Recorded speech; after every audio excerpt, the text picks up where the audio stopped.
Before every time she was summoned to accompany the prince, the girl would hang a huge block of ice from the rooftop. As it melted, icy water dripped onto her abdomen, drop by drop. After that, she drank a bowl of black soup.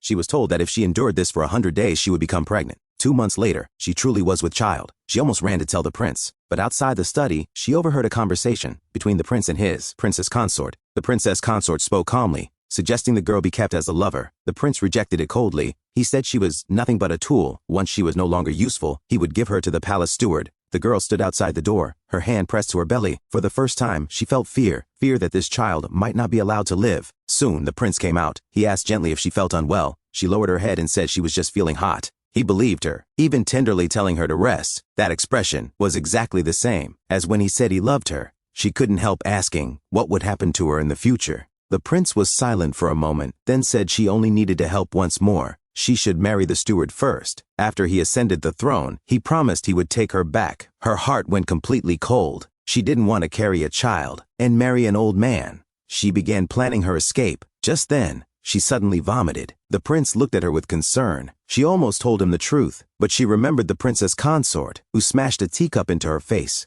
the day after marriage, and the prince, standing beside her pretending not to see. She returned to the maid's quarters, where she was met with mockery. Did you really think sleeping with the prince would make you the mistress here? Only the senior maid, Irene, stepped forward, ordering everyone to shut up. She was the girl's only friend. After Irene learned about the pregnancy, she urged the girl to go to the queen, saying this was the only royal bloodline, but the girl felt it was far too dangerous. Not long after, the prince and the princess consort left for a hunt. Irene was dead. Her body was hastily buried in wasteland. The girl dug through the soil with her own hands. She saw the wounds covering Irene's body and finally understood this was silencing. The next day, she went to see the prince. Calmly, she said she was willing to marry, but in her heart, she had already decided not obedience, but revenge.